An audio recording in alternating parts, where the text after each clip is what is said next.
Bicara tentang sosial ekonomi adalah bicara tentang manusia. Dan artinya kita meningkatkan mutu manusianya. Sudah berkali-kali garis bawahi. Kami mengatakan berkali-kali, sejak dulu konsentrasi pada manusia, pada manusia. Jangan hanya konsentrasi pada pembangunan benda-benda mati yang indah difoto dan bisa ditunjukkan dalam 5 tahun hasilnya. Justru yang harus ditonjolkan adalah pembangunan kualitas manusia. Pertanyaan untuk pasangan calon nomor 2 adalah, apa strategi untuk meningkatkan mutu manusia di Jakarta? Apa strategi untuk meningkatkan mutu pendidikan di Jakarta? Silakan. Ya, baik. Silakan Paslon 2, Anda memiliki waktu 1,5 menit untuk menjawab pertanyaan tersebut. Di dalam visi misi program kami, yang dimaksud dari pasangan calon 3 itu bukan strategi. Karena kalau strategi kami itu adalah transparansi, non tunai, tapi kami namanya kebijakan. Kebijakan kami, apapun yang dipikirkan, dirancang, dianggarkan, harus membuat penuh otak, perut, dan dompet warga DKI. Nah, makanya kalau kita hanya mengatakan membangun manusia, tidak ada bangun benda matinya, itu namanya apa tuh nggak? Itu namanya teori. Ngajar di dosen, di kampus, itu ya teori. Cuma ngomong saya mau bangun ini, bangun itu, bangun ini, tapi nggak ada actionnya. Nah, saya kira pasangan nomor 3 memang gayanya mungkin dosen gitu ya. Waktunya habis. Ini Paslon 3, giliran Anda menanggapi. Pendukung Paslon 2, Paslon 3, giliran Anda menanggapi dan waktu 1 menit. Silakan. Saya rasa sederhana. Pertanyaannya, bagaimana membangun manusia? Jawabannya nggak nyambung sama sekali. Karena itu Pendukung Pak Basuki Paslon 3. Karena itu Pak Basuki, jangan hanya kerja. Harus punya gagasan, harus punya kata-kata. Karena 2 itu memberikan narasi. Dan Bung Karno mengatakan, banyak bicara, banyak bekerja. Bukan hanya banyak bekerja tanpa bicara. Tugas pemimpin mengirimkan pesan, dan itu menggunakan kata-kata. Kalau Anda meremehkan kata-kata, maka Anda akan memecah belah warga Jakarta. Hormati kata-kata. Dan saya segera bawahi, bangun pendidikan ini penting. Kenapa? Karena kami melihat pendidikan lebih dari sekedar soal persekolahan.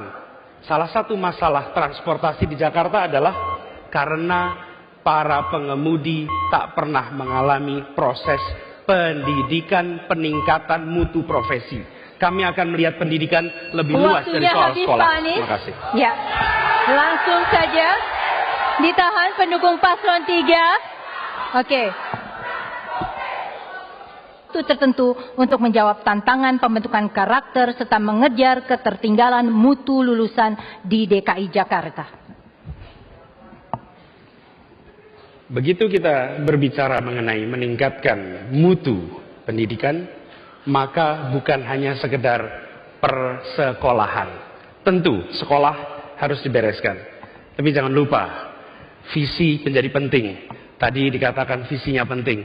Visinya bicara tentang, tadi saya catat,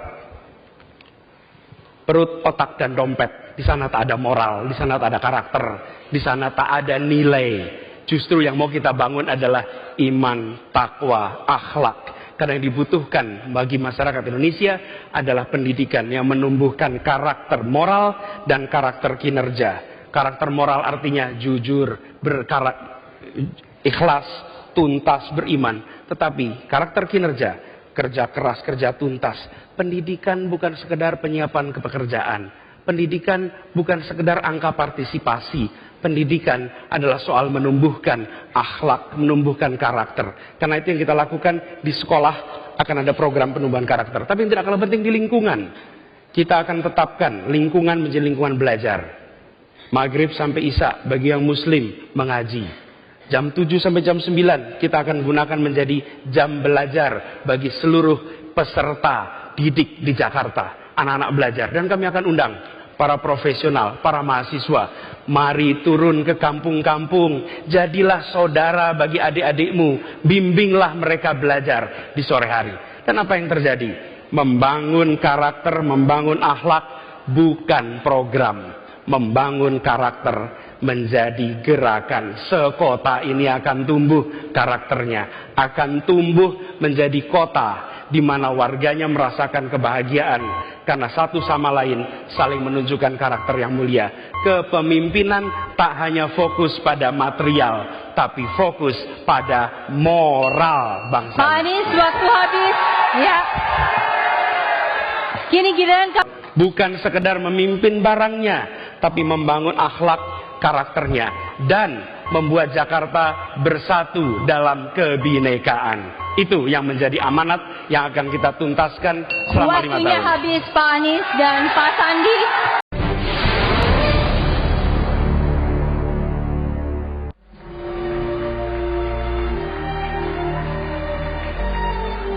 Penonton, hadirin paslon dan juga netizen, kini kita sampai pada segmen penghujung. Di akhir ini kami masih punya pertanyaan krusial tentang pendidikan yang sebenarnya sudah sempat disinggung sedikit oleh salah satu pasangan calon. Hadirin, inilah sesi ke-6. Pertanyaannya akan diajukan pertama kali kepada paslon kedua. Fakta menunjukkan bahwa tawuran dan konflik horizontal antar kelompok di Jakarta masih cukup sering terjadi. Berarti ada yang perlu diperbaiki dari sisi muatan pendidikan, utamanya ke arah pembentukan karakter. Selain itu, besarnya alokasi anggaran pendidikan ternyata belum mampu mendorong kualitas lulusan yang mampu bersaing, bahkan untuk tingkat regional sekalipun. Hal ini muncul dari hasil survei beberapa lembaga internasional. Yang dimaksudkan sebagai pertanyaan dalam waktu 2 menit, sampaikan langkah konkret yang akan Anda lakukan, beserta indikator keberhasilan yang ingin dicapai dalam waktu tertentu untuk menjawab tantangan pembentukan karakter siswa, serta mengejar ketertinggalan mutu lulusan di DKI Jakarta. Pasangan calon kedua, silakan. Mengenai pendidikan, yang kami perlu lakukan sekarang adalah bagaimana membuat angka partisipasi murni itu meningkat. Makanya kemarin tahun bandingkan kita sudah naik lebih tinggi daripada nasional. Kita juga terus melatih para guru, sehingga kita harapkan 5 tahun ke depan kita bisa masuk 30 besar dari sistem yang ada di dunia. Ini yang kita akan lakukan, terus terus sertifikasi. Nah, bagi kami sebagai penutup, kami memiliki visi, misi, program, semua terukur dengan angka. Sebetulnya bagi kami suka debat seperti ini. Kami mengharapkan ada masukan-masukan yang baru, yang baik untuk kami memperbaiki jika kami diberikan kepercayaan kembali. Tapi terus terang deh, tadi saya mencatat beberapa hal. Banyak sekali hal yang disampaikan itu bukanlah sesuatu hal yang baru. Misalnya ketika mengatakan mesti ada pusat olahraga, pusat budaya, kami telah menyelesaikan 188 lokasi ruang publik terpadu ramah anak lengkap dengan pusat olahraganya. Ketika Pak Anies mengatakan tidak berani menutup Alexis, wah kami sudah menutup Stadium dan Miles. Begitu ketemu narkoba, kami tutup. Nah, disayangkan ketika Pak Buas cukup dekat dengan saya, kirim surat kepada Pak Anies waktu jadi Menteri Pendidikan, untuk kerjasama masuk ke dalam kurikulum anti narkoba, ditolak dari Pak Menteri waktu itu. Ini juga sedikit masalah.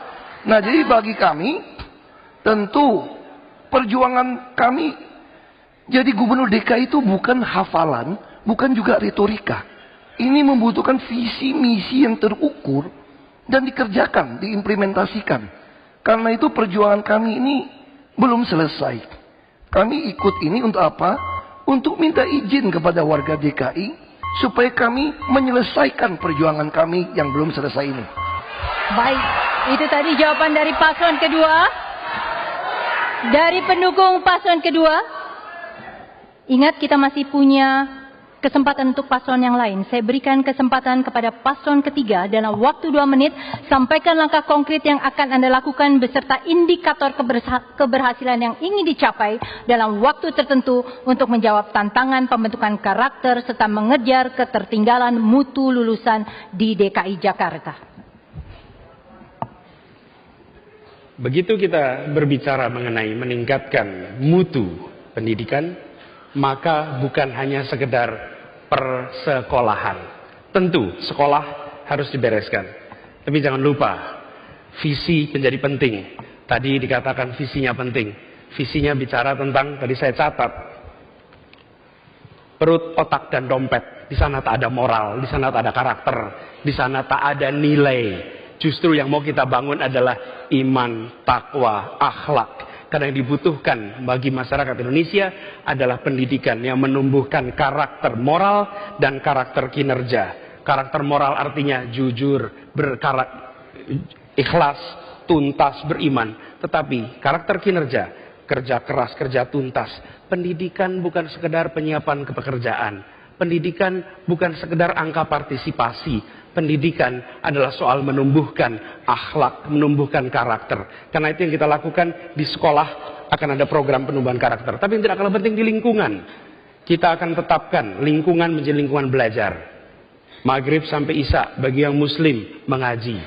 Jam 7 sampai jam 9 kita akan gunakan menjadi jam belajar bagi seluruh peserta didik di Jakarta. Anak-anak belajar. Dan kami akan undang para profesional, para mahasiswa. Mari turun ke kampung-kampung. Jadilah saudara bagi adik-adikmu. Bimbinglah mereka belajar di sore hari. Dan apa yang terjadi? Membangun karakter, membangun akhlak bukan program. Membangun karakter menjadi gerakan. Sekota ini akan tumbuh karakternya. Akan tumbuh menjadi kota di mana warganya merasakan kebahagiaan karena satu sama lain saling menunjukkan karakter yang mulia. Kepemimpinan tak hanya fokus pada material, tapi fokus pada moral bangsa. Pak Anies, waktu habis. Ya. Kini giliran kami berikan kepada paslon pertama dalam waktu 2 menit. Sampaikan langkah konkret yang akan dilakukan beserta indikator keberhasilan yang ingin dicapai dalam waktu tertentu guna menjawab tantangan pembentukan karakter serta mengejar ketertinggalan mutu lulusan di DKI Jakarta. Saya suka sekali pertanyaan ini. Bagaimana membangun karakter Jakarta, masyarakat Jakarta? Sebelum kita jauh berbicara tentang program, kurikulum, sekolah, pendidikan formal, terlebih dahulu lihatlah diri kita sendiri. Sebagai pemimpin harus bisa menunjukkan memiliki karakter yang baik, yang bisa menjadi contoh yang baik, menjaga harmoni, toleransi di atas perbedaan.